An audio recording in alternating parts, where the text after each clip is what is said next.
Hi, Collective. I'm Ancient, and I want to talk about a controversial topic that a lot of people have different perspectives on. I want to talk about mommy and daddy issues, and I want to talk about the 3D perspective and tie it into spirituality and karma.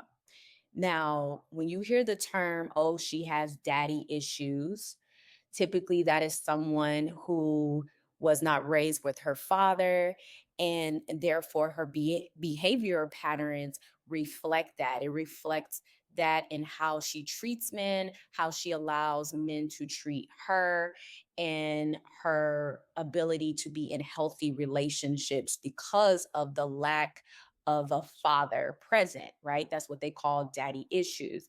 Now, mommy issues are a bit different. It can be where the mother wasn't present, and typically the mother is present, but if she's a single mom, she is juggling jobs, she's trying to take care of the home. And so, therefore, she isn't present emotionally in terms of being a nurturer. She's juggling both the masculine and the feminine energy in terms of being the father, the provider, and also the caretaker in the home. Okay, there's a second part to this, or, um, and I also have to include the second part for daddy issues as well. Or mommy issues could be where the mother is emotionally invested in her son, where it creates what is called emotional incest. Now, some of you are like, what the heck is that? There is a thing of emotional incest where the mother overextends herself in her son's life to where she creates a masculine or a male who lives in this grandiose type of environment where he feels that he should be put on a pedestal without putting in any energy or effort. So that type of mother is the one that's cooking, cleaning, taking out the trash, organizing his shoe rack, washing his clothes, not giving him any sort of direction. And she really can't provide that because she's not a man herself. And because of the lack of a father in the home, the masculine energy is lacking. Now, back to the daddy issues. Now, for women that have daddy issues as well. It could be where a father overextends himself, just like a mother, where he creates what is called the princess syndrome, where you have a daughter who's told that she's beautiful every day. She doesn't have to do anything. He then therefore creates an environment where the princess goes out into the world and expects the same type of treatment from every single male that she meets. Now, some people can argue and say, well, there's nothing wrong with being taken care of. Well, yes and no, because if you look at it from a spiritual standpoint, if you want to be an emperor and empress, you are the full embodiment of all the elements. And therefore, that means that you're independent financially and you can take care of yourself. Because what happens when you meet that Prince Charming who's then going to take care of you like your father does, and then something happens to him, God forbid, he dies, he gets sick, and then therefore you have to take on the masculine energy of being the provider in the home. That's why it's important for you to have your own, or the relationship does not work, and then you're left and you're needing to create your own finances. So we have to have balance. There has to be balance. Even with our parents, they have to provide us balance. They have to provide us with the ability to be independent and not overgive. So if you're a parent that overgives and overextend themselves to your children because you think it's love, it's not love.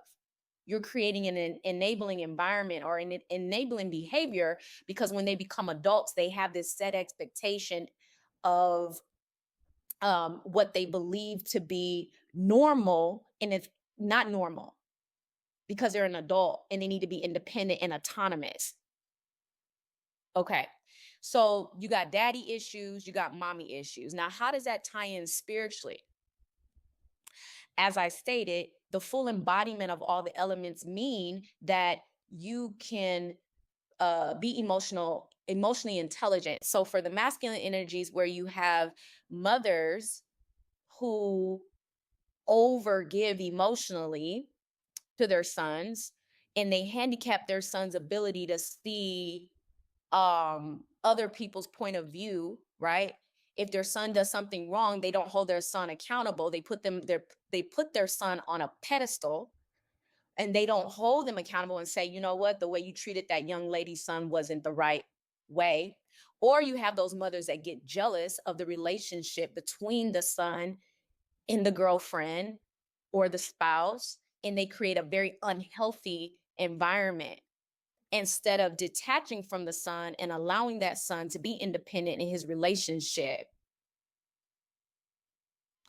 Now some women will say, well, no, I want to provide, I want to give my son, my thoughts and opinions. Yeah, but are you giving them from a perspective of a mother, or are you giving them from the perspective of a woman in a relationship with a man? Do you know how to detach from your husband, I mean, from your son emotionally, and provide um unbiased feedback?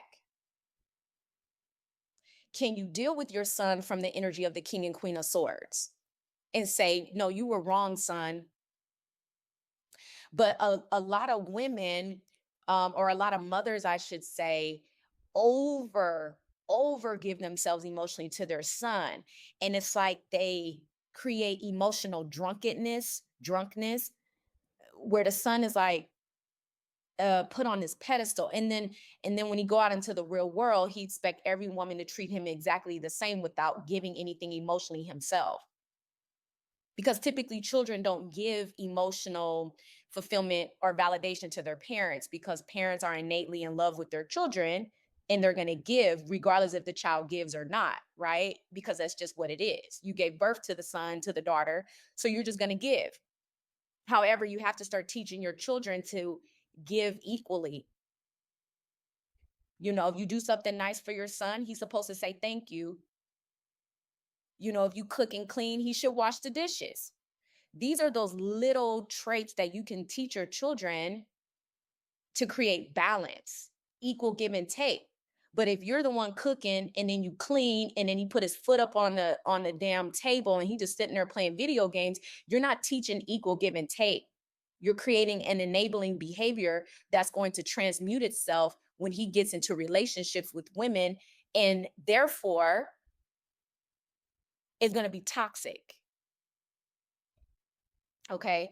Now, same thing with the daddy issues, where you have women who do not have the father presence, right? They're constantly chasing validation from men. They're emotionally vulnerable because they don't have the life inventory passed down through masculine energies, and perhaps the masculine energies that they're around are toxic as well. Maybe uncles and other masculine energies who also were not raised with their fathers give these women advice about men, and it's wrong advice because they themselves were not raised in a balanced environment. See how this works? And so then you have women chasing validation,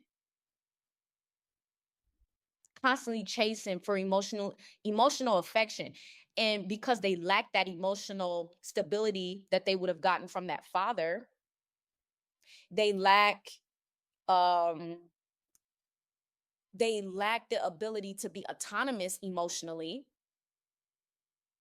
They lack the conversations, the in-depth conversation that they would have had with their father, where their father's telling them, you don't need someone to do this to make you feel good about yourself. You're beautiful regardless.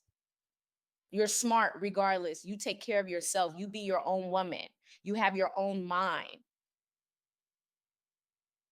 This is what love is. This is how love should feel. They end up in these toxic relationships with toxic men who are raised in environments with daddy and mommy issues. And then they have daddy issues as well themselves. And it's a toxic trend that continues itself. It's a cycle, and it goes over and over and over until people awaken to, wait a minute, this is not how a relationship should be. So what do? They go on YouTube They get advice from these YouTubers on how to get a man, how to get a woman. And it starts in the home. It starts with your childhood. So the more we discuss the importance of growing ourselves before we procreate and have children, the better off our human species will be. But if we continue to have children and we're not spiritually awakened, we're not ready, we're going to continue to create unhealthy adults who continue the same trends over and over and over and over and over, the same cycles over and over and over and over. I was raised in a home where I had very direct parents and I was extremely shy, and they were direct, like super direct. Um, but that's love. They both my parents operating in King and Queen of Swords consistently. And also the King and Queen of Cups. They were emotional when they needed to be, but they were also very direct and upfront when they needed to be. Um, I feel like both my parents embodied the divine masculine and the divine feminine energies because they knew how to move within all the elements and use those elements to their disposal. Do they know exactly what that is? Probably not. But that's what they were doing when I look back on my childhood. And I appreciate that because it made me into the woman I am today. Clearly aware of people,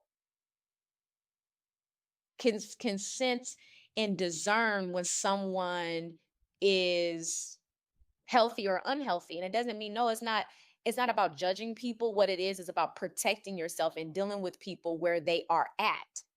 Just because you're 50 years old don't mean you're healthy emotionally.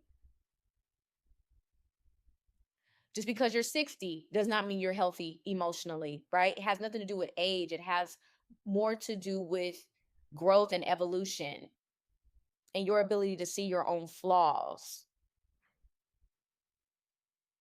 So yeah, so the mommy and daddy dynamic, the mother and father issue dynamic is is a huge handicap within our collective consciousness, because a lot of people are trying to figure out how to get out of it, but it starts in the home. It starts with the relationships that you have with your parents. I've said this so many times. It starts with the relationships you have with your parents. If you have enabling relationships with your parents, you're going to be an enabler yourself. If you have toxic relationship with your parents, you're going to have toxic relationships with partners. That is the answer. That's the answer right there. So for those of you that have children, start to evaluate your how you parent your children. Are you an enabler? Are you an overgiver? Is there discipline? Is there honesty? Is there love? Is there affection? Everything has to be in balance. You have to give it all when you're a parent. You have to give it all. You have to give tough love, honest love, practical love, emotional love. Teach your child how to give and receive, not just give and give and give, or just receive, receive, receive. I mean, there's parents out there that will still go take their child to Disneyland and they got an F in school. I mean, it's stuff like that out here that's wild to me. And some of y'all are like, what kind of parent is that? No, I'm dead serious. I'm dead serious. There's people that do the craziest things and then they don't get it. And then the child grows up and they're so confused. Like, why is my child like that? Because and again, sometimes people just don't know. You don't know what you don't know. Because if you were raised yourself in a toxic environment, how do you know? It's a cycle. But when you find out and you learn, you have to break that cycle for your child's highest good. Because if you don't, they will repeat the cycle. They will have unhealthy relationships and then perhaps have children themselves, and their children will have unhealthy relationships. And that's how you create that generational karma. All right. So I hope that helps. And I know it's a controversial topic, but it's a real one. Thank you so much for listening, and I'll talk to you soon.